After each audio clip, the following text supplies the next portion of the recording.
नेहमी वारंवार चुकीचे संदर्भ, चुकीचे दाखल्याच्या देतात.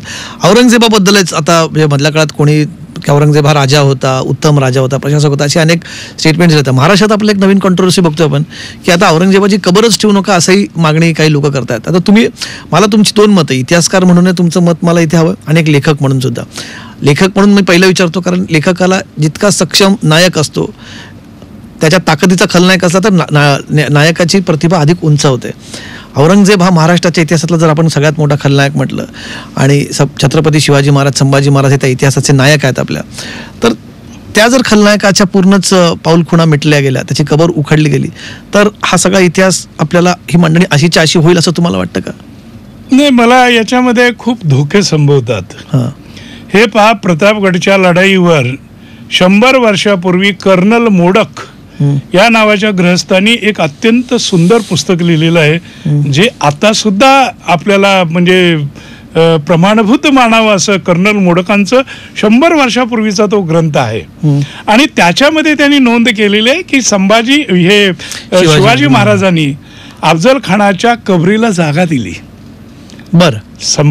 शिवाजी महाराजांनी त्या अफजल खानाच्या कबरीला जागा दिली आणि त्या ठिकाणी त्यांनी उल्लेख केलेला आहे की ज्या वेळेला, आणि हे सर्वश्रुत आहे, की जेव्हा रावण मरण पावला त्यावेळेला रावणाच्या अंत्यसंस्कारासाठी प्रभू रामचंद्र हजर होते.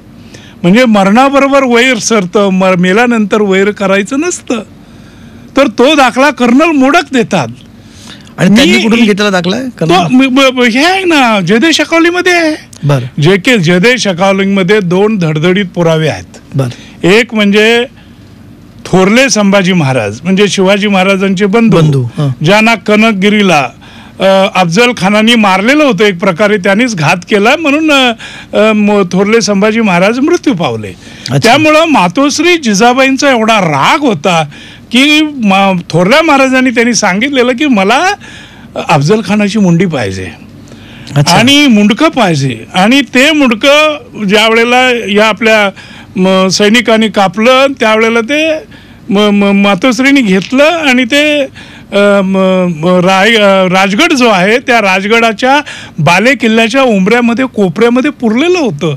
आणि तिथं दिवाबत्तीची सोय ही आपल्या खजिन्यातून व्हायची त्या मुंडक्यासाठी, आणि त्याचा पुरावा आहे जयदेव शकावलीमध्ये. अफजल खानाचं मुंडकं पुरलं होतं, मुंडकं पुरलं, दिवाबत्तीची सोय केली जायची ती महाराजांच्या याच्यातून केली जायची. पण औरंगजेबाच्या बाबतीत तोच ठेवायचा, कारण औरंगजेबाने ते इतका हलाल करून मारलं स्वराज्याच्या दुसऱ्या छत्रपतींना. हे बघा, औरंगजेबानी स्वतःच्या 3 भावांना पण तसंच हालमाग करून मारलेलं आहे. आपले पुतणे, मावस भावांची पोरं वगैरे जी कोणी उद्या मोठी होतील आणि दिल्लीच्या गादीवर हक्क सांगतील, त्या अशा 38 नातेवाईकांना त्यांनी ठार मारलेला आहे.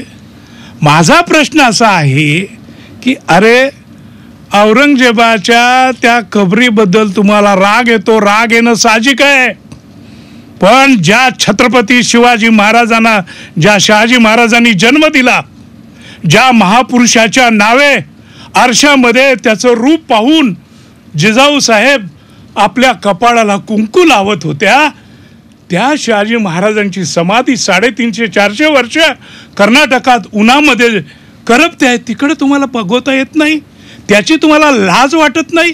तुम्हाला असं वाटतं का की जर काही लोकांचं असं म्हणणं आहे की काही राजकीय नेत्यांचं विशेष करून, की जर औरंगजेबाच्या खुणा पुसल्या गेल्या तर उद्या कदाचित महाराजांच्या इतिहासाला पण कुठेतरी एक प्रकारे झाकोळलं जाईल, असं वाटतं तुम्हाला? ते साहजिकच आहे ना. उद्या लोक म्हणतील की औरंगजेब नव्हताच, शिवाजी महाराजांच्या नावावर एक औरंगजेब नावाची कुठल्या तरी लेखकानं कल्पित कहाणी लिहिली आणि ती लोक सांगत आली.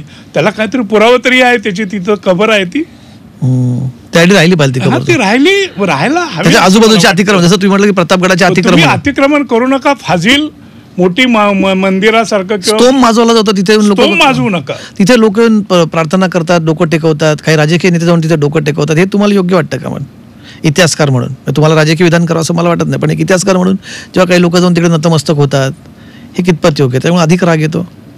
नाही, राग येणं साहजिक आहे आणि तो क्रूर कर्मा होता, त्याची बाजू मला घ्यायची काही कारण नाही.